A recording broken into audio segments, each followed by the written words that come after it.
बहुत से लोग समझते हैं कि उन्हें शिकस्त दुश्मन ने दी, लेकिन सच ये है कि सबसे खतरनाक दुश्मन वो है जो अंदर छुपा हुआ है।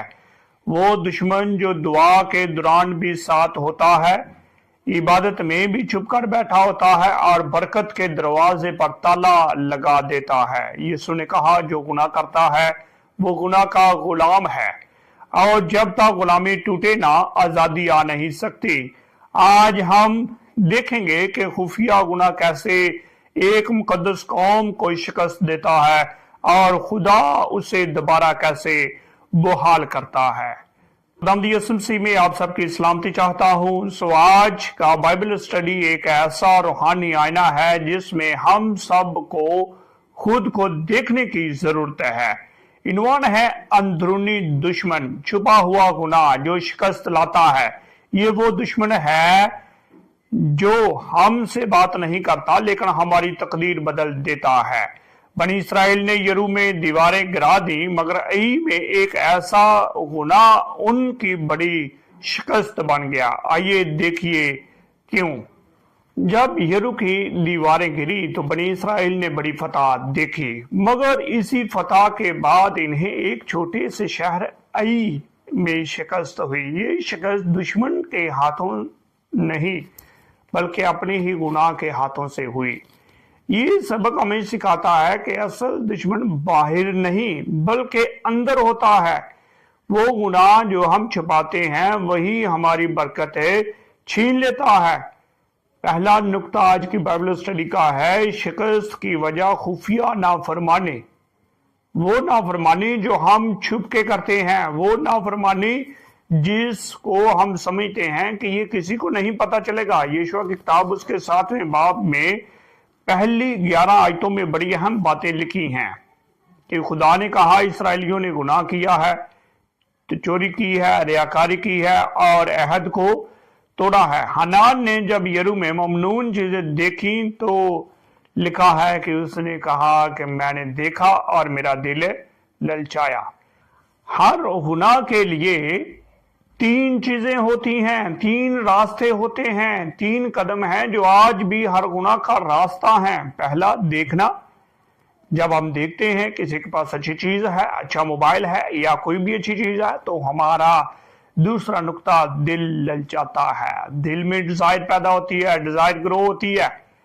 और तीसरा वो लेने का अमल होता है कि भाई मैं किसी तरह इसको ले लूं, हासिल कर लूं।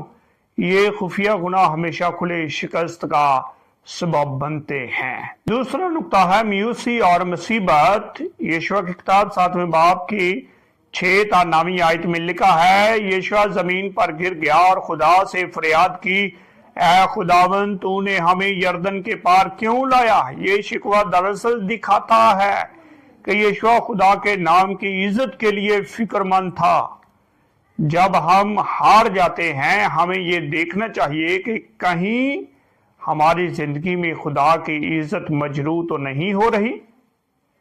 देखे, ये यीशुआ का अमल बताता है कि जब वो मुसीबत में था, परेशानी में थे, तो उसने खुदा से मुआफी मांगी। खुदा से ये भी कहा कि तू हमें क्यों ले आया है। और तीसरा नुक्ता है बदकारी का इंकशाफ।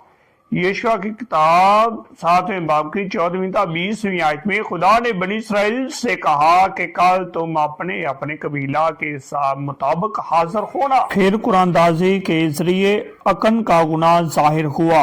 अकन के पास तौबा का मौका था लेकिन वो खामोश रहा। आखिरकार उसने इतराफ किया मगर माफी ना मांगी। इतराफ के बगैर तौबा बेमायनी है। यूहन्ना पहले बाब की 9वीं आयत में लिखा है, अगर अपने गुनाहों का इकरार करें तो वो हमारे गुनाहों के मुआफ करने और हमें सारी नाराजगी से पाक करने में सच्चा और आदल है। जब हम इकरार करेंगे तो फिर वो हमारे गुनाह को माफ करेगा। और यहां पर चौथा नुक्ता है गुनाह का नतीजा। 7वें बाब की 25वीं आयत से लेकर 26वीं आयत में अकन और उसका पूरा खानदान हलाक किया गया। देखिए गुनाह का नतीजा क्या निकला। جب آپ گناہ کا اقرار کر کے معافی نہیں مانگتے، توبہ نہیں کرتے، تو پھر یہی انجام ہوتا ہے کہ بندہ ہلاک ہو جاتا ہے، اور وہ ہلاکت جو ہے وہ پورے خاندان کا بھی سبب بن جاتی ہے۔ یہ سچائی دکھاتی ہے کہ گناہ صرف کرنے والے کو نہیں بلکہ اس کے گھر کو بھی متاثر کرتا ہے۔ دیکھیں، لیکن جب گناہ کو دور کیا گیا، یشوع کی کتاب 7ویں باب کی 26ویں آیت بتاتی ہے، تب خدا کا قہر ٹھنڈا ہو گیا، گرانا خاندان ختم ہو گیا، گناہ کا صفایا ہو گیا، کیونکہ خدا کی آنکھ پاک ہے اور وہ گناہ کو دیکھ نہیں سکتی۔ اس لیے خدا نے اس خاندان کو مٹا دیا، ختم کر دیا، اور اس کے بعد خدا کا قہر جو ہے وہ ٹھنڈا ہوا۔ جی، تو 5واں نقطہ ہے دوبارہ فتح۔ جب وہ گناہ ختم ہوا تو خدا نے انہیں دوبارہ بحال کیا۔ جب گناہ کی صفائی ہو گئی تو خدا دوبارہ سے بحال کرتا ہے۔ 8ویں باب میں لکھا ہے، خدا نے دوبارہ کہا، ڈر مت، میں تجھے ای پر فتح دوں گا۔ یہ یاد دلاتا ہے کہ جب گناہ مٹ جاتا ہے تو فضل لوٹ آتا ہے۔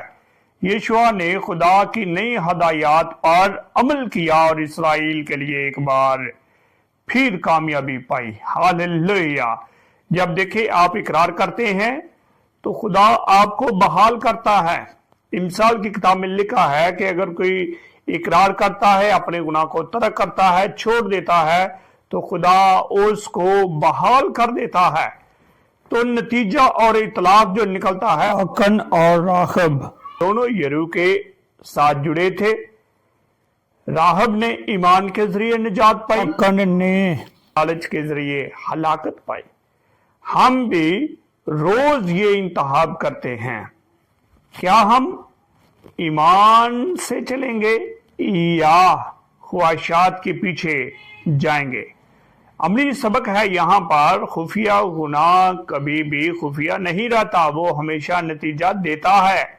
آپ جتنا مرضی چھپ کے گناہ کر لیں، لیکن وہ ایک دن کیا ہوتا ہے، اس کا آؤٹ پٹ ضرور نکلتا ہے۔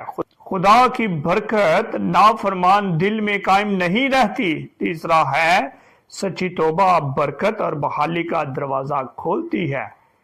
نمبر 4 پر ہے، اندرونی دشمن کو مارو تاکہ بیرونی دشمن پر فتح پا سکو۔ اے خداوند، اگر میرے اندر کوئی چھپا ہوا گناہ ہے تو اسے ظاہر کر، مکن کی طرح نہیں بلکہ راہب کی طرح بنا دے، جو ایمان سے تو تیری پناہ میں آئی۔ تو میری زندگی، تو میرے خاندان اور میری خدمت میں کوئی ایسی چیز نہ ہو جو تو تیری برکت کو روکے، یسوع کے نام سے آمین۔ یقیناً میری عزیز کلیسیا، آپ نے اس بائبل اسٹڈی گائیڈ سے برکت پائی ہے۔